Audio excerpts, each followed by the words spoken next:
The title given to the 8th episode of House of the Dragon Season 2 was The Queen Who Ever Was. This title was given to indicate that Rhaenyra was always the rightful queen, and characters who had doubts about this, including Damon Targaryen and Alicent Hightower, accepted this fact in this episode. This title is similar to the phrase used to describe Rhaenys Targaryen, which is the Queen Who Never Was. There was a new addition to the intro tapestry scene in this episode. It was Vhagar facing all the dragons of Team Black. This indicates that currently Vhagar is a lone warrior in Team Green against all these dragons of Team Black. The opening scene shows the meeting of Tyland Lannister and the Triarchy in Tyrosh. Tyland is here after Aemond ordered Tyland to seek help from the Triarchy in the battle against the Blacks. We have seen the Triarchy before in Season 1 when the Velaryons and Damon battled the Crab Feeder and took back the Stepstones from them.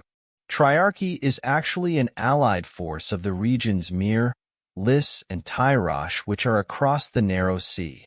The leaders of the Triarchy who are in front of Tyland asks for 100 golden dragons per man, coming to the war in exchange for their support. Golden dragons are actually not real dragons, but the coins of the Targaryens. And 100 per man is a huge amount. So instead of that, Tyland agrees to give them back the Stepstones. Then the character Shirako Lohar, the commander of the Triarchy, is shown in this scene. Even though this character is a man in the book, in the show this character is a woman. The next scene shows Aemond Targaryen, who has burned the Sharp Point, which is a town close to Dragonstone which supports Rhaenyra. Aemond has burned this place after getting frustrated after seeing Rhaenyra with the new dragon riders, which was shown in the last episode.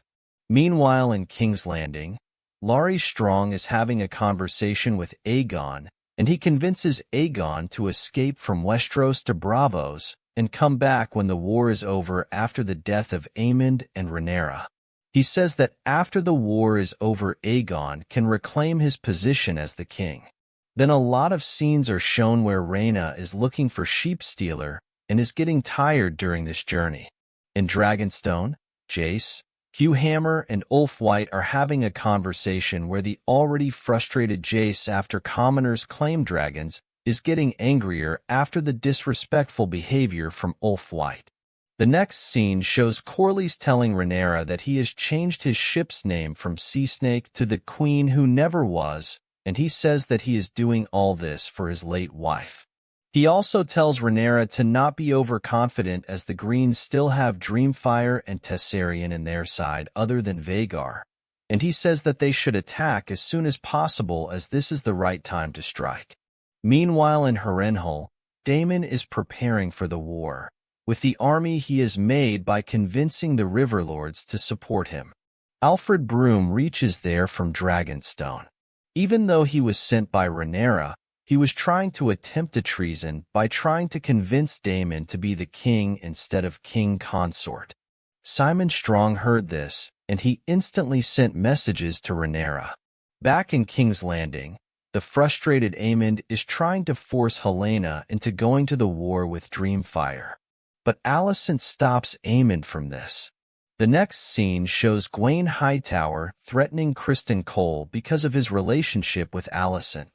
Criston Cole explains about what kind of relationship he has with Alicent, and also tells that all the relationships he had brought him sufferings. Back in Tyrosh, a mud battle scene between Tyland Lannister and Shirako Lohar is shown, after which their feasting scene is also shown where they decide to go to the war.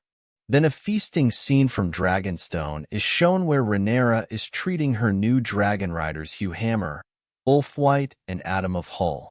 At this moment, the message from Simon Strong reaches her, and she decides to go to Harrenhal along with Adam.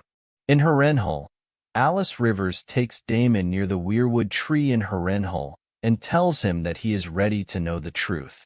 Weirwood trees have been in Westeros for thousands of years, and they know all the informations of Westeros, the past, present, and the future.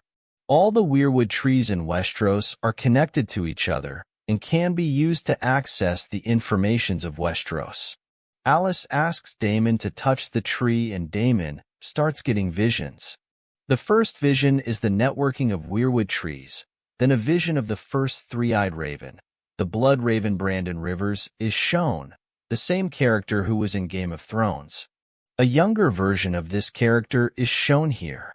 Actually, during the Dance of the Dragon event, Brandon Rivers is not yet born. We will see this character in detail in A Knight of the Seven Kingdoms. The next vision shows the White Walkers and the Night King. After that, dead dragons are shown, which indicates the fate of the dragons after the Dance of the Dragon event. Then a scene is shown where Damon is walking through a battlefield and then drowning, which indicates what will happen to Damon in the future. Then a red comet is shown. After that, Daenerys's 3 dragon eggs placed on fire is shown, followed by Daenerys sitting on ashes with the 3 newly hatched dragons. The next shot shows Rhaenyra sitting on the Iron Throne. After that, Helaena talks to Damon through his vision and tells him what his part is in the upcoming events.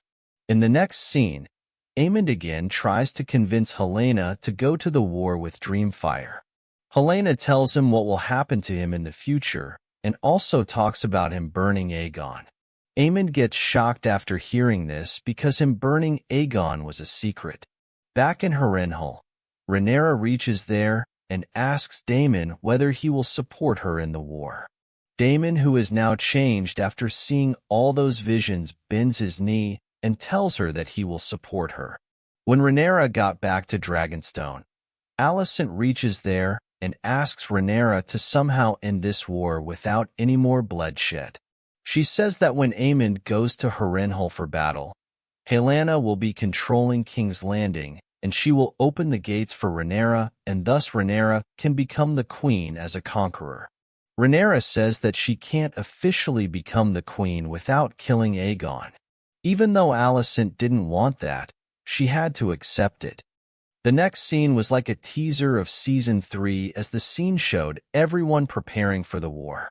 At first, Hugh Hammer and Ulf White preparing for the war is shown, followed by the marching of Hightower army with Daeron Targaryen and his dragon Tessarion to Harrenhal.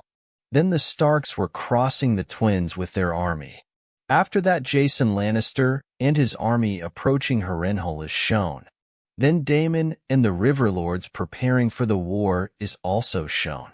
After that, Tywin Lannister crossing the Narrow Sea with Shirako Lohar and her 90 battleships named 3 Daughters to the Gullet is shown.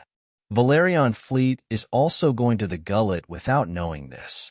Then Rhaena meeting Sheepstealer is shown. The next shot shows Otto Hightower in a prison. After that, Larry Strong and Aegon leaving Westeros to Braavos is shown. This season ends predicting a land battle in Harrenhal and a water battle in Gullet is going to happen soon.